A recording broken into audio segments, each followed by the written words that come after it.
بسم اللہ الرحمن الرحیم۔ السلام علیکم۔ آج کا جو میرا وائس نوٹ ہے وہ ایک بہت ہی بنیادی چیز کے اوپر ہے، اور وہ یہ ہے کہ دنیاوی مسائل کے حل کے لیے یہ وظائف کی حقیقت، یہ جو ہم صبح شام ہمارے علماء کرام اور کچھ صاحب اور کچھ دوست، کچھ فیملی کے لوگ بھی بتاتے رہتے ہیں کہ فلاں وظیفہ پڑھ لو تو فلاں مسئلہ حل ہو جائے گا۔ تو اس سلسلے میں نے سوچا کہ کچھ میں اپنی جو کچھ بھی علم حاصل کیا ہے میں آپ لوگوں کے ساتھ شیئر کر دوں۔ جیسے کہ میں نے عرض کیا کہ میں نے زندگی میں بہت دیکھا ہے کہ لوگ جب کسی چیز کی خواہش ہوتی ہے، جیسے اولاد کا نہ ہونا، نوکری کا نہ ہونا، رزق کی کمی، اس قسم کی خواہش کے لیے وظیفے پڑھتے ہیں، اور یہ وظیفے کچھ عالموں کے نام سے ریفرنس ہوتے ہیں کہ فلاں عالم نے بتایا یا فلاں مولوی نے بتایا ہے اور یہ فلاں شخص نے کہا ہے۔ تو میں اس بارے میں جو کچھ بھی علم حاصل کیا وہ میں بیان کر دیتا ہوں، کیونکہ میرے دماغ میں بھی یہ سوال تھا کہ یہ وظیفے پڑھنا جائز ہیں، اور زندگی کے کسی لمحے میں کسی فیز میں نے بھی کئی وظیفے پڑھے ہیں۔ تو یہ سوچتا رہتا ہوں میں کہ کیا وظیفے پڑھنا جائز ہے، اس کا دین کے ساتھ کیا رشتہ ہے، کیا حضرت صلی اللہ علیہ وسلم نے خود کبھی کوئی وظیفہ پڑھا، کہ آپ صلی اللہ علیہ وسلم نے وظیفے کی کسی صحابہ کرام کو تعلیم دی، یا ام المومنین جو حضرت صلی اللہ علیہ وسلم کی زوجہ مبارک ہیں انہوں نے کبھی کوئی وظیفہ پڑھا۔ تو ان سب باتوں کے بارے میں یہ کہتا ہوں کہ جب کوئی مشکل ہو کسی انسان کے اوپر یا کوئی خواہش پوری کرنی ہو، تو ہمارے دین میں جو سب سے پہلے بتایا ہے، جو سب سے امپورٹنٹ چیز ہے وہ یہ ہے کہ جو عقل اللہ تعالیٰ نے دی ہے ہمیں اپنے آپ کو اس کی روشنی میں تدبیر کرنی ہے، اس کی روشنی میں بھرپور کوشش کرنی ہے، اور یعنی اگر دنیا میں کوئی اسباب ہے اس اسباب کا مطالعہ کرنا ہے اور اس اسباب سے کام لینا ہے۔ یہ مسلمانوں کی ذمہ داری ہے، یہ ہر انسان کا کام ہے۔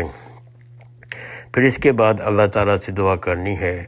تو جو ہمیں سب سے پہلے کرنا ہے کہ اگر فرض کریں آپ کے پاس نوکری نہیں ہے تو آپ کوشش کریں کہ حلال نوکری حاصل کرنے کی تمام جو ذرائع موجود ہیں آپ کے پاس، لوگوں سے ملنا، جاب اپلائی کرنا، انٹرویو دینا، کوشش کرنا، ہر لحاظ سے پوری کوشش کریں۔ یا پھر اگر اولاد نہیں ہوتی تو جو اس کے اسباب موجود ہیں ان کے پاس وہ کرنا۔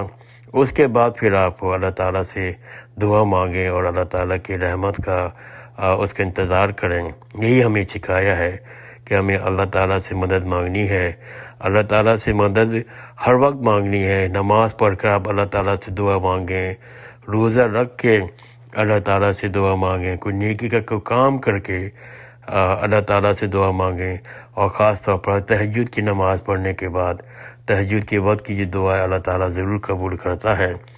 یہی ہمیں سکھایا اور یہی صحیح طریقہ ہے، اور اللہ تعالیٰ کے پیغمبروں نے بھی ہمیں یہی تعلیم دی ہے۔ ہمارے پیغمبروں نے بہت پیاری پیاری دعائیں ہمیں سکھائی ہیں جو قرآن شریف میں آئی ہیں۔ ان دعاؤں میں اللہ تعالیٰ سے رحمت مانگی جاتی ہے، تو پیغمبروں کی دعائیں یاد کرنا ضروری ہے اور موقع پر پڑھنی چاہیے۔ جیسے حضرت یونس علیہ السلام کی دعا، وہ جب مشکل میں تھے تو حضرت یونس علیہ السلام نے وہ دعائیں مانگی تھیں۔ تو ان دعاؤں کو یاد کرنا ضروری ہے اور موقع پر پڑھنا ضروری ہے، اور اگر عربی زبان میں یاد نہیں رہتی تو اس کا ترجمہ آپ اپنی زبان میں یاد کریں، اردو میں یاد کریں، پنجابی میں یاد کریں، سرائکی میں یاد کریں، اور اس کو اپنے موقع پر یاد پر پڑھیں۔ لیکن عربی زبان میں یاد کرنا افضل ہے اور زیادہ اچھا ہے، اور دعا اصل چیز ہے۔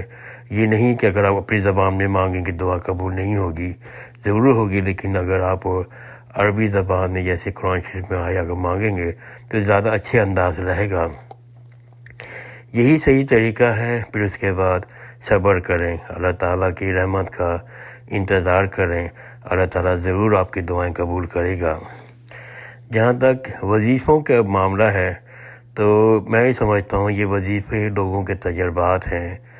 رسالت مآب صلی اللہ علیہ وسلم نے اس طرح کی کوئی چیز نہ ہم کو بتائی ہے، نہ صحابہ کرام کو بتائی ہے، اور یہ چیز ہمارے دین کا حصہ بھی نہیں ہے۔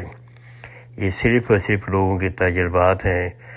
جس طرح سے یہ حکیم لوگ ہوتے ہیں، طب کے لوگ ہوتے ہیں، ان کو بڑا جڑی بوٹی کا علم ہوتا ہے، اور وہ کہتے ہیں فلاں جڑی بوٹی کھاؤ گے تو پھر وہ فلاں کا علاج ہو جائے گا، فلاں کھاؤ گے، صبح کے وقت کھاؤ گے، رات کے وقت کھاؤ گے، اس طرح سے کھاؤ گے، نہار منہ کھاؤ گے تو وہ جو علاج ہو جائے گا۔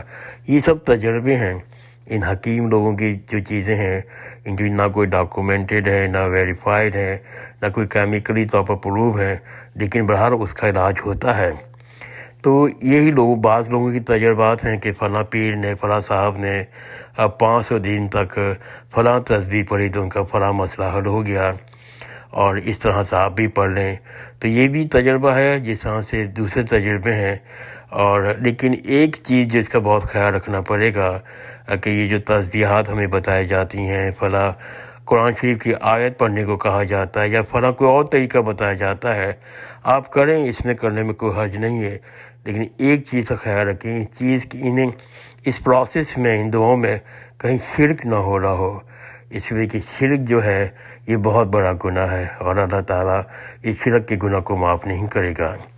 تو میرا یہی تجربہ ہے کہ نمبر 1، اگر مشکل ہے، کوئی دعا ہے، تو آپ اس کے اسباب تلاش کریں، اس کے لیے کوشش کریں اپنے عقل کے لحاظ سے، شعور کے لحاظ سے۔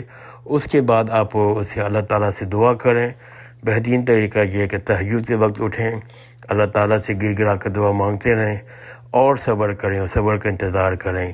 اور اگر کوئی وظیفہ کسی نے بتا دیا ہے تو اس کو پڑھنے میں حرج نہیں ہے، لیکن آپ دیکھیں کہیں کوئی شرک نہ ہو رہا ہو، کیونکہ اگر شرک ہو رہا ہو تو پھر وہ وظیفہ جو ہے وہ ثواب دینے کے بجائے گناہ میں مبتلا کر دے گا۔ دعا میں یاد رکھیے گا۔ جزاک اللہ خیرن۔ خدا حافظ۔